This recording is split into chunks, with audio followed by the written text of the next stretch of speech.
In Luke's testimony, Jesus Christ tells a parable about an unjust steward.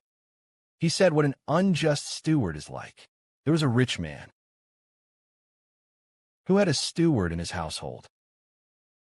But someone accused this steward of wasting money, wasting his master's possessions. So the master became very angry and called the steward to him and said to him, "You steward, I have heard that you are wasting my possessions. I've decided to remove you from being my steward. But before you stop being my steward, you must give a full account of all the accounts under your management before I dismiss you."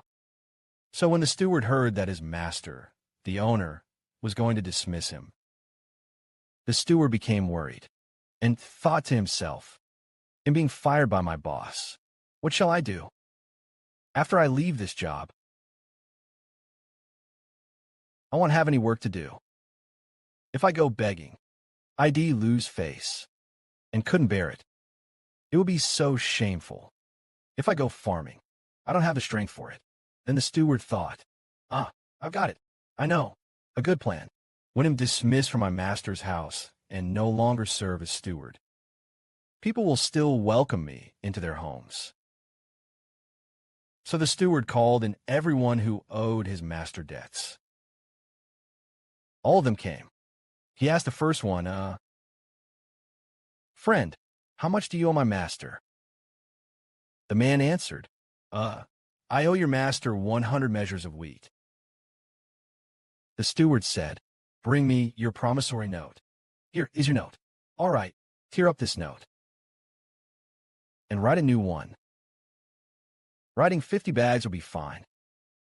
Then the steward asked the second man, "And how much do you owe?" He replied, 100 measures, 100 jars of olive oil."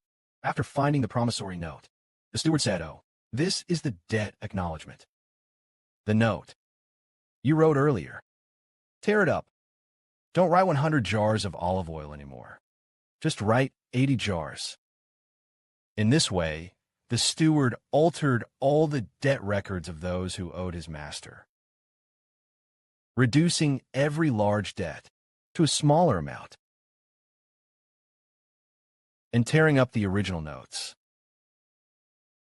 When the master found out, he didn't harshly scold the steward, but instead said, "This steward is very shrewd." He praised the steward's cleverness. So, was this steward really clever? His cleverness lay in this.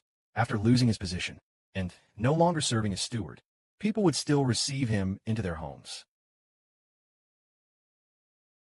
Yet, Jesus said the people of this world are more shrewd in dealing with their own kind than the people of the light.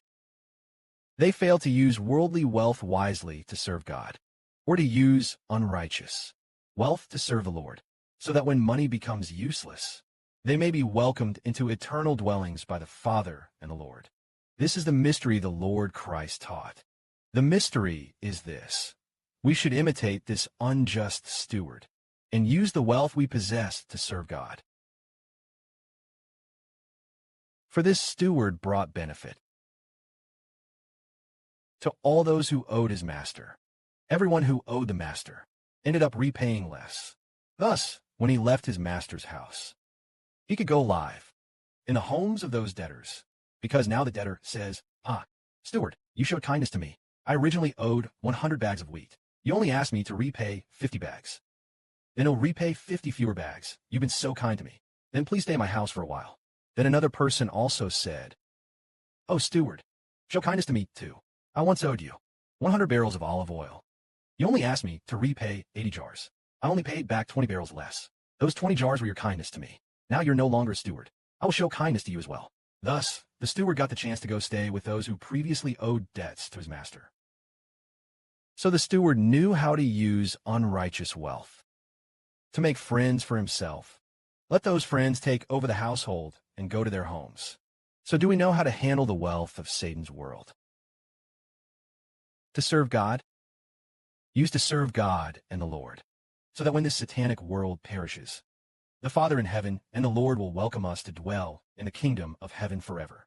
May brothers and sisters open your ears. Amen.